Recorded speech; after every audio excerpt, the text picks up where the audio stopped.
Netom održana dodjela nove glazbene nagrade Top HR Music Awards otkrila je najemitiranije i najstrimanije pjesme 2019. godine, najuspješnije izvođače u radijskom prostoru i najprodavanije albume. Upravo je u toj kategoriji da je Vrijeme na njihovoj strani pokazao Parni Valjak, čiji je album Vrijeme najprodavaniji domaći album. Mislim, super je. Znam da je dobro išao, bio je po top listama, znam da je prijem pjesama kad sviramo dobar, ali nisam očekivao da je najprodavaniji. Vrlo slatka nagrada. Mislim, nakon 44 godine se još uvijek boriti sa mladim snagama, dobro, čovjek ima svrhu.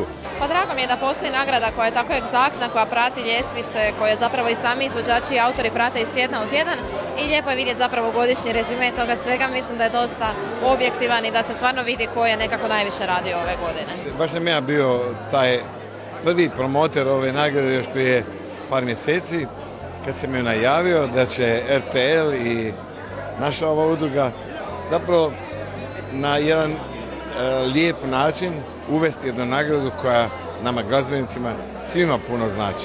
Pa svi mi u diskografskoj udruzi u biti dugo smo čekali ovo veće. Prijašnjih godina smo to radili nešto skromnije u nekim drugim formama. Ovdje u suradnji sa RTL televizijom u stvari ostvarili smo jedan naš dugo sanjani san.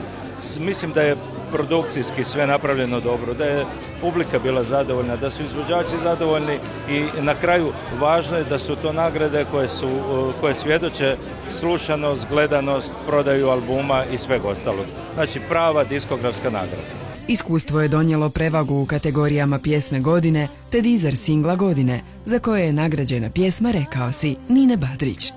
Prema zbroju streamova Deezerom je vladao Vojko V, a radijskim prostorom Franka i Damir Kedžo, koji su se okitili prestižnim titulama pjevačice, odnosno pjevača godine. Osjećam se prekrasno zato što je ovo čista statistika. Onaj koji je najvrčeniji dobije nagradu, tako da evo ja se zahvaljujem svim radijskim i naravno televizijskim urednicima što su moje pjesme i spotove stavljali na svoje liste i naravno publici koja ih je tamo održala, tako da ljudi hvala vam puno. Meni to stvarno puno znači. Da već zadnje 2 godine ta pjesma kad je izašla kao da je izašla jučer i postoje neke te pjesme koje nikada nemaju niti vremenski rok, niti će imati svoje trajanje, niti će vremena promiješati i promijeniti, tako da ja mislim da je pjesma Rekao si isto kod dani godine timeless, bezvremenska i ja sam presretna što je ova 2020. godina započela za mene fenomenalno. Ovo će biti moja godina, predosjećam, koji svaka prethodna ovak jedno 25 godina prethodnih. Ova nagrada je nešto što je kao neki jako dobar balast, koja je ustanovljena, koja u principu prati kroz čitavu godinu realne brojke, realne pokazatelje. Nina je teško i rečima opisati iz pozicije i autora i prijatelja, koliko mi je drago kada mogu isporučiti pjesmu za takvu veličinu kao što je ona. A ovi mladi, to je evo ja se ježim od njih i toliko sam uzbuđen što dolazi jedan val novih mladih izvođača. Deezer nagrada je nešto što je došlo konačno kod nas. Streaming servisi su konačno profunkcionirali i evo pokazatelji da nas i prate u ovakvim događanjima i da smo tu konačno up to date. Grupom godine proglašena je grupa Pravila igre, dok je Juri Brkljači pripala nagrada novog izvođača godine. Jedan od upečatljivijih nastupa odradila je Severina, koja je za svoj Magic Tour primila nagradu za turneju godine. U cijelom mom životu i tokom cijele, ne mogu to nazvati karijerom, jer meni je to život, sam okružena djecom. I prije kad sam bila mlađa sam govorila da sam se islikavala sa tuđom djecom, a da jedva čekam sa svojim. Tako da sam i to dočekala, ali nekako djeca su uvijek bila moja publika. I imam tu sreću što su moja publika, a sad imam sreću što pjevam s njima. Jako me iznenadila Severina sa svojim brojem i sa točkom koju je izvela i sa ovim malim curicama koje su s njom nastupale, to mi je bilo predivno. Eto, vidim jedan početak jedne nagrade, jedne manifestacije.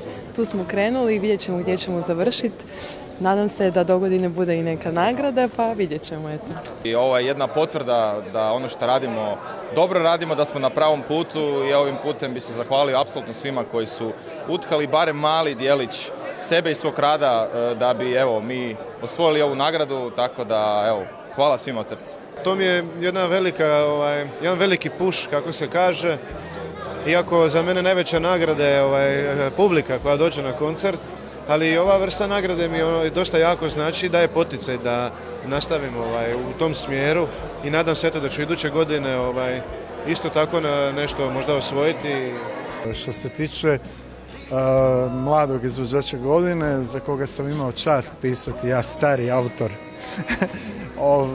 jako sam sretan zato što je to jedan prije svega izuzetan pjevač i jedan izuzetan čovjek. Rijetko sam nailazio na tako skromne i drage ljude i tako talentirane. Pomenimo još i da najprodavaniji strani album ima grupa Black Keys. Najava nove glazbene nagrade Top HR Music Awards odjeknula je i diljem regije, a njezinoj svečanoj dodjeli nazočili osim domaćih glazbenih zvijezda i regionalni glazbenici. Večeras sam došla samo kao gost da uživam u publici i da podržim svoje kolege. Mislim da na ove događaje bi trebalo dolaziti i kada nisi nominovan ili kada ne očekuješ neku nagradu. Pa zapravo sam dosta upoznata sa mlađom scenom. Imala sam prilike i da nastupam, na primjer, sa Matijom Cvekom baš nedavno i toliko sam ponosna kada vidim mlađe generacije koje se toliko daju, pogotovo po pitanju bendova i zvuka i prosto koliko su svoji već sa tako malo godina. Obzirom sam došao sa strane i nisam znao baš puno o novim hrvatskim, ajde da kažem, mladim zvezdama, jako su mi se dopali, stvarno svi. I čitav događaj je bio zaista lepo organizovan. Nekako je lepo kad vidiš i sve diskografe na jednom mestu, pa imam utisak da je živa scena. Nekoliko zaista fantastičnih i pesama i vokala. Mnogo mi se dopalo. Mija mi je jedna od najdražih pevačica, da kažem, uopšte. Ona je toliko slatka i toliko sve njene pesme volim. Očito je obostrano i eto, drago mi je da to sve ide tako, da je to onako glamurozno i jako lepo organizovano. Mislim da smo stvarno doživjeli jednu sjajnu večer. Slušali smo nove izvođače sa novim pjesama koje su izašle u 2019. godini i uz to neke od najveće legendi hrvatske diskografije u zadnjih 70 godina. I mislim da ovih 60 minuta formata, ovo što radi HDU zajedno sa RTL-om, da stvarno ima smisla i veselimo se da sljedeće godine to bude još bolje, veće i sa boljim pjesama i trudimo se svi mi diskografije da svaka godina bude sve bolje.